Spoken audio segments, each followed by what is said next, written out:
The morning mist hung heavy over Charleston Harbor on April 12, 1861, as Major Robert Anderson peered through his spyglass from the ramparts of Fort Sumter. The federal fortress sat like a defiant island in the middle of waters, now claimed by a hostile nation. Around him, Confederate batteries bristled with cannon, their dark muzzles trained on his small garrison of fewer than 90 men. The air itself seemed to crackle with the electricity of impending conflict. Anderson lowered his glass and rubbed his weathered face. At 56, the Kentucky-born officer had served his country faithfully for decades, but never had he faced such an impossible situation. South Carolina had seceded from the Union 4 months earlier, followed by 6 other states that had formed the Confederate States of America.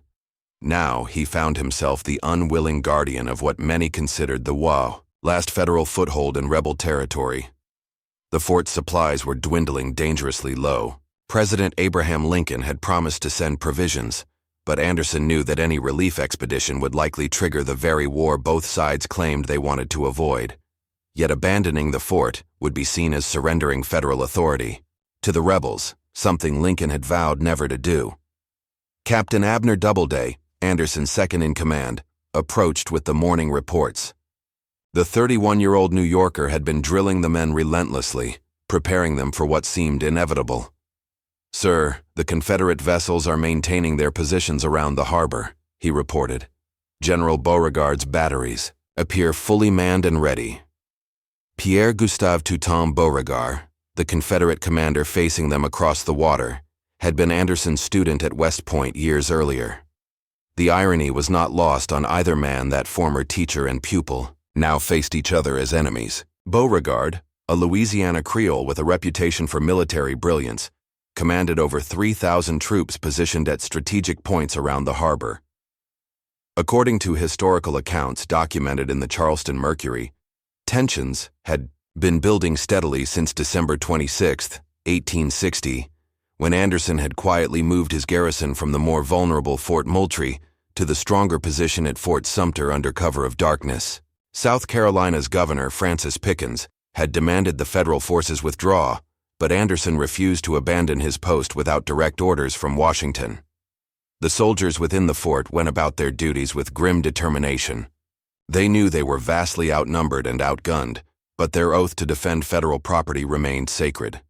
Private John Carmody, an Irish immigrant who had enlisted seeking steady pay and citizenship, cleaned his musket for the 3rd time. That morning, like many of his fellow soldiers, he had joined the army for practical reasons, but now found himself at the center of a national crisis. As the sun climbed higher, Anderson received word that Confederate Colonel James Chestnut, Jr.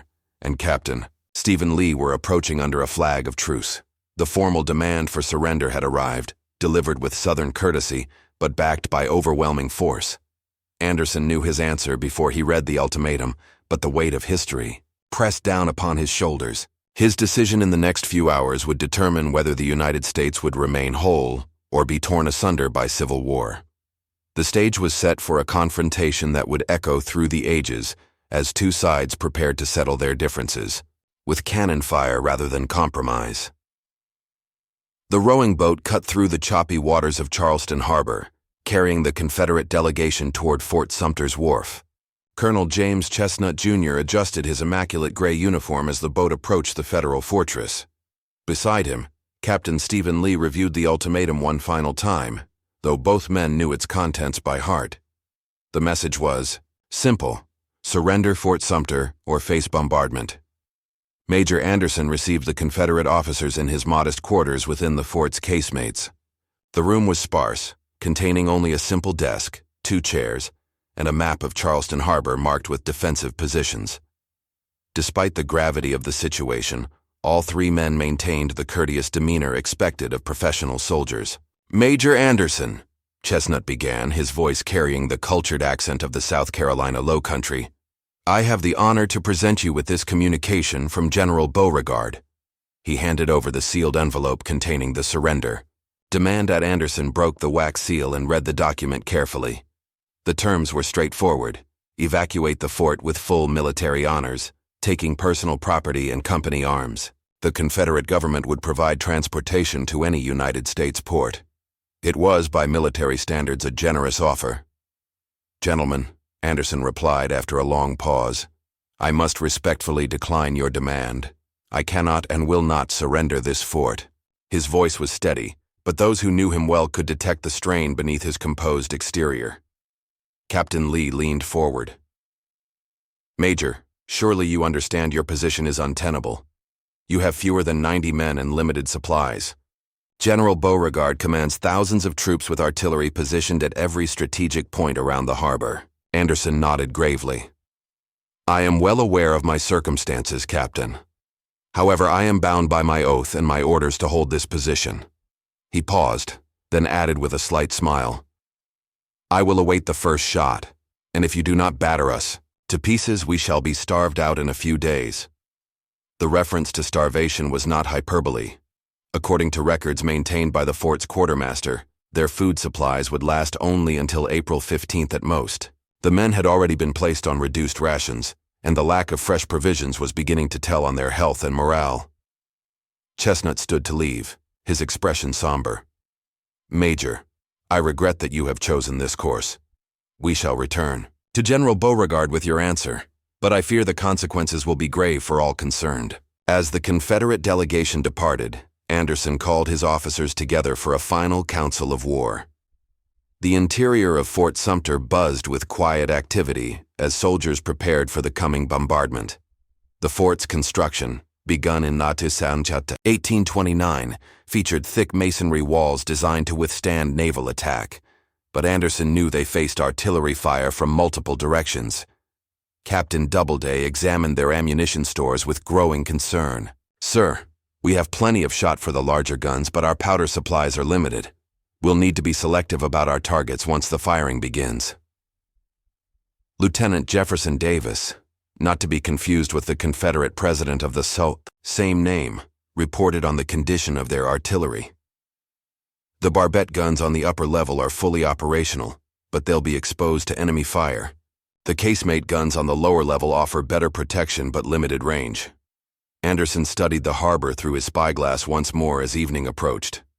Confederate signal fires blazed from Sullivan's Island, Morris Island, and other positions around the harbor.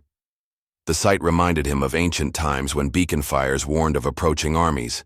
In this case, the fires likely coordinated the timing of the coming attack. Inside the fort, the garrison prepared for what they knew would be a desperate defense. Some men wrote letters to their families, while others checked and rechecked their equipment. The weight of history pressed upon them all, though few could have imagined that their actions would be remembered and studied for generations to come. As darkness fell over Charleston Harbor, both sides made their final preparations for a battle that would mark the beginning of America's bloodiest conflict. At 4:30 in the morning on April 12, 1861, the silence over Charleston Harbor was shattered by the thunderous roar of artillery. The first shot came from a mortar battery on James Island, its shell arcing high through the pre-dawn darkness before exploding above Fort Sumter in a brilliant flash of light. Captain George James, commanding the Confederate battery, had fired the shot that would be remembered as the opening salvo of the American Civil War. Within Fort Sumter, Major Anderson and his men had been expecting the bombardment since receiving word that their time to surrender had expired. The garrison had spent the night in preparation, moving essential supplies to the safest locations within the fort and ensuring their artillery was ready to return fire. As the Confederate shells began falling around them, Anderson made a crucial decision that would define the battle's character. "Hold your fire," Anderson commanded as his men rushed to their guns. "We'll wait for full daylight before responding." The major's reasoning was practical rather than ceremonial. In the darkness, his gunners could not accurately target the Confederate batteries, and ammunition was too precious to waste on blind shots. The bombardment that followed was unlike anything previously seen in American warfare. General Beauregard had positioned his artillery with mathematical precision, creating a ring of fire around the isolated fort. From Fort Moultrie on Sullivan's Island, the floating battery near the same location, batteries on Morris Island, and positions on James Island, Confederate gunners poured a steady stream of shot and shell into Fort Sumter. Captain Doubleday later described the scene in his memoirs, noting how the Confederate shells burst around us like a thunderstorm. The sound was deafening, a constant roar that made verbal communication nearly impossible. The thick masonry walls of Fort Sumter, designed to withstand naval bombardment, proved remarkably resilient against the artillery fire, though the constant impact sent fragments of stone and mortar flying through the air. As dawn broke over Charleston Harbor, thousands of spectators gathered on rooftops and waterfront locations throughout the city to witness the historic bombardment. According to contemporary accounts in the Charleston Mercury, the scene resembled a grand theatrical performance, with ladies in their finest dresses and gentlemen in formal attire watching through opera glasses as the shells burst over the fort. At 7 o'clock, Major Anderson finally gave the order to return fire. Captain Doubleday had the honor of firing the first shot from Fort Sumter, aiming his gun at the ironclad battery on Cummings Point. The shot struck home, sending Confederate soldiers diving for cover and drawing cheers from the Federal garrison. "The sound of our own guns was music to our ears," one soldier later wrote in his diary. The exchange of fire continued throughout the morning, with both sides demonstrating remarkable accuracy given the circumstances. The Confederate gunners, many of whom were local militiamen with limited artillery experience, performed better than expected under the direction of professional officers. The Federal garrison, though vastly outnumbered, made every shot count, targeting the most threatening Confederate positions. Within the fort, conditions rapidly deteriorated.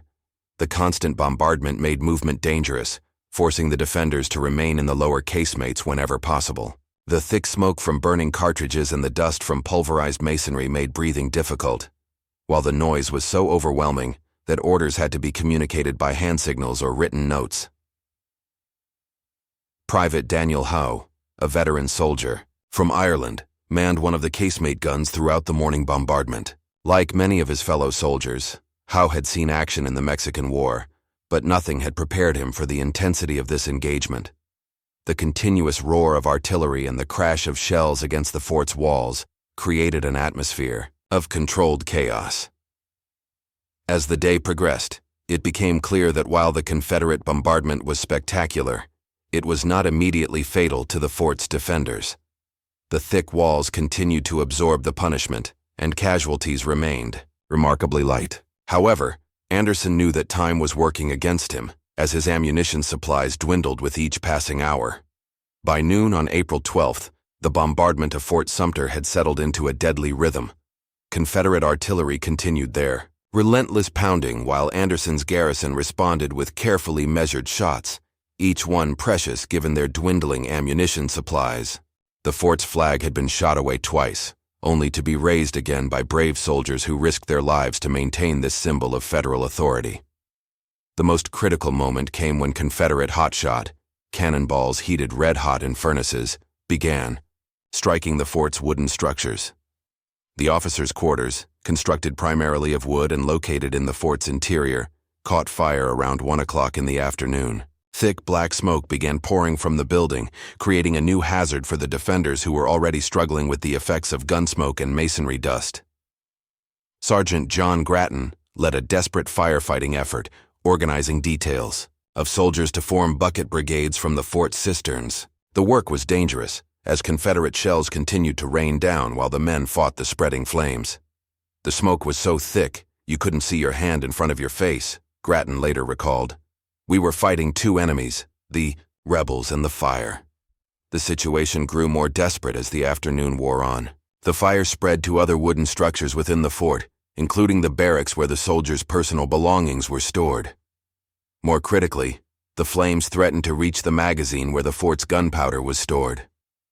Anderson made the difficult decision to seal the main powder magazine, leaving his men with only the ammunition immediately at hand.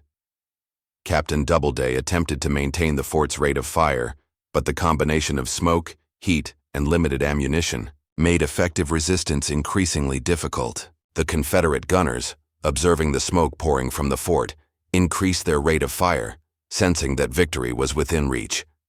From their positions around the harbor, they could see that Fort Sumter was being consumed from within.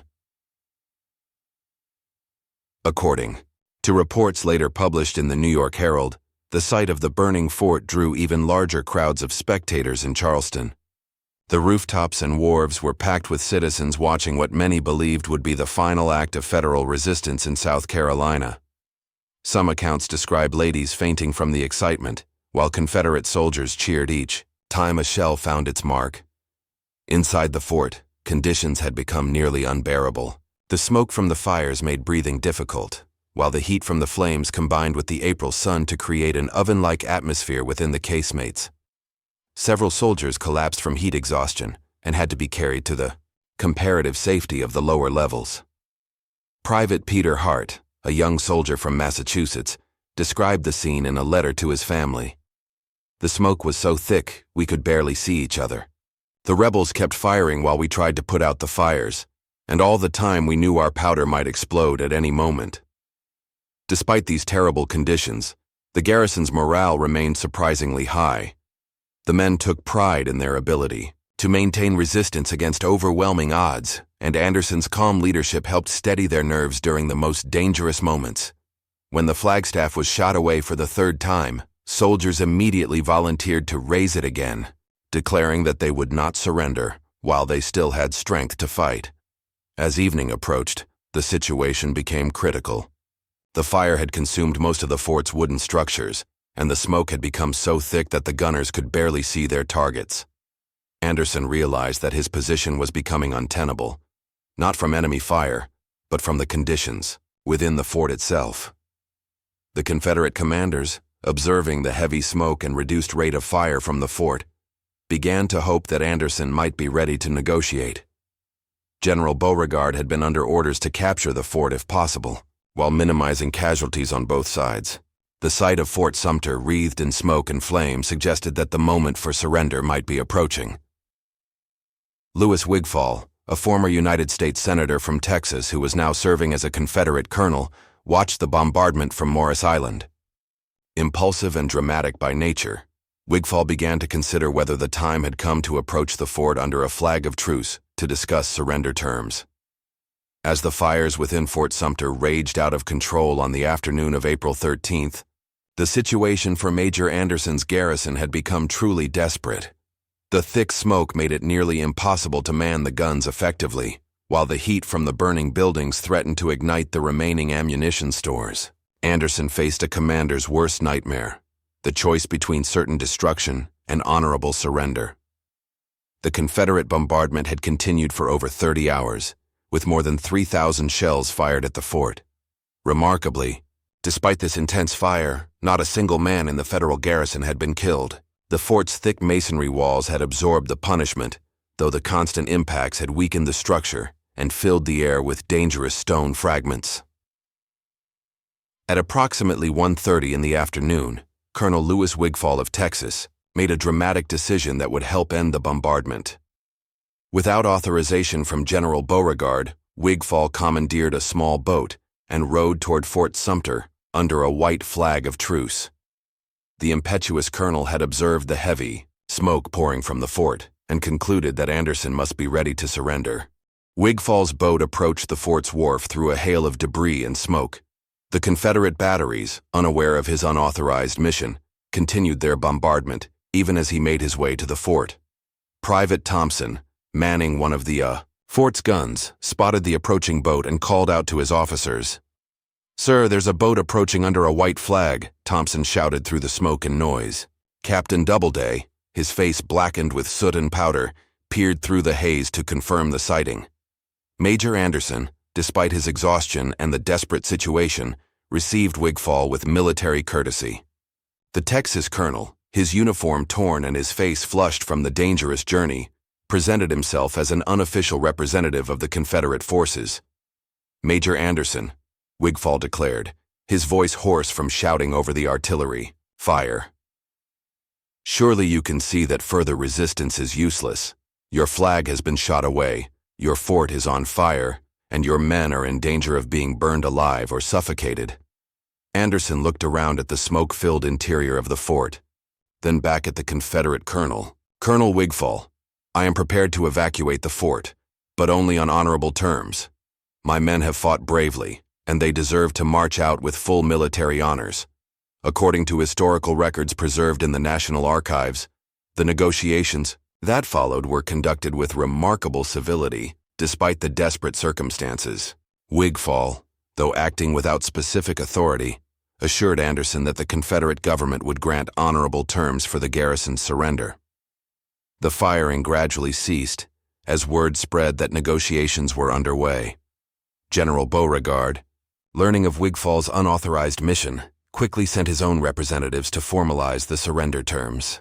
The Confederate general, who had maintained respect for his former instructor throughout the bombardment, was eager to end the fighting without unnecessary bloodshed. Captain Doubleday gathered the exhausted garrison in the fort's parade ground, where the men stood at attention despite their haggard appearance. Their uniforms were torn and blackened, their faces streaked with soot and sweat, but their bearing remained soldierly. They had withstood 34 hours of continuous bombardment and had maintained their honor throughout the ordeal. "Men," Anderson addressed his soldiers, his voice carrying clearly in the sudden silence after the guns had stopped, "we have done our duty. We have defended this fort to the best of our ability, and no man among you has cause for shame."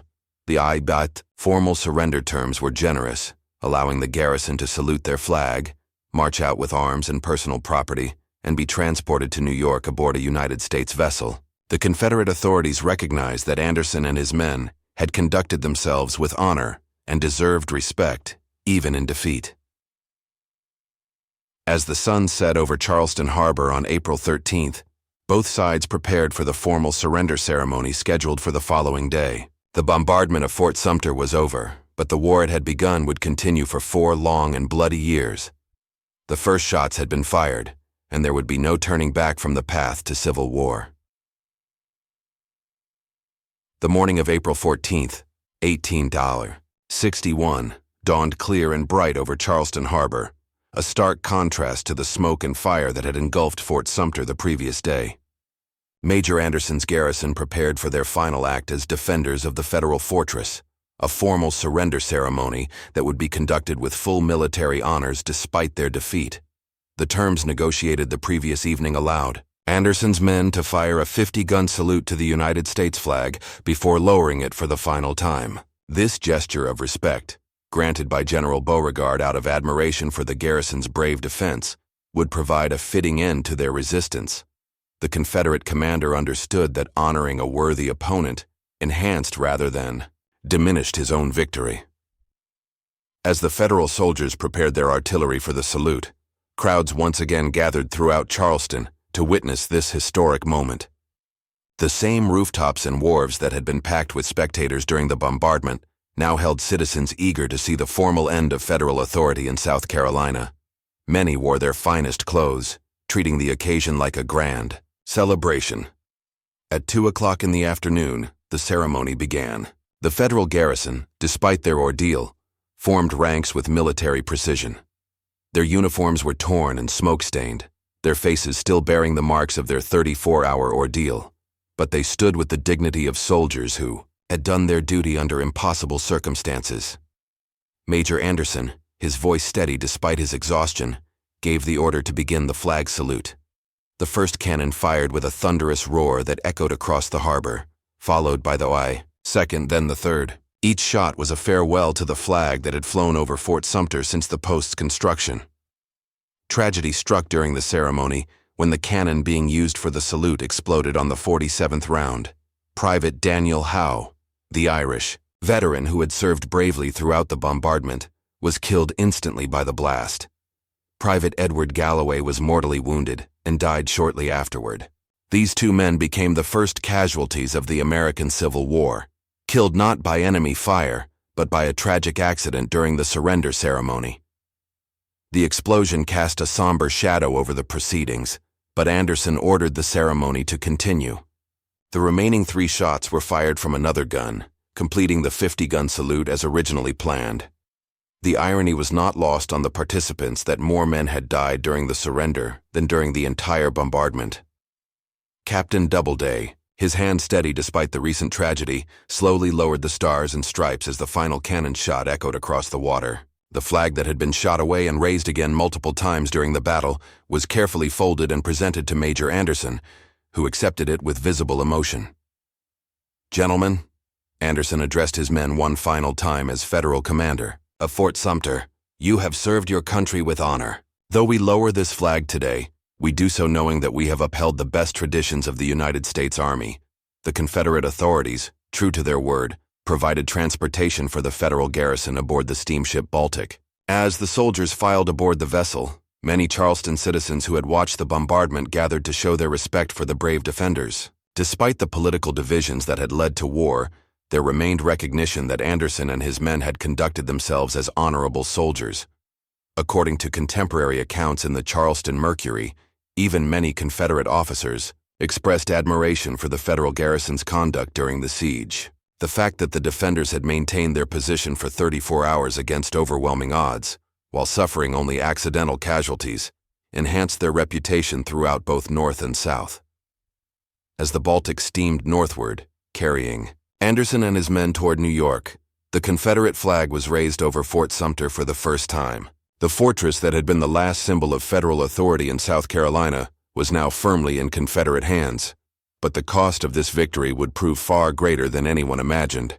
The bombardment of Fort Sumter had achieved what months of political maneuvering had failed to accomplish. It had made civil war inevitable.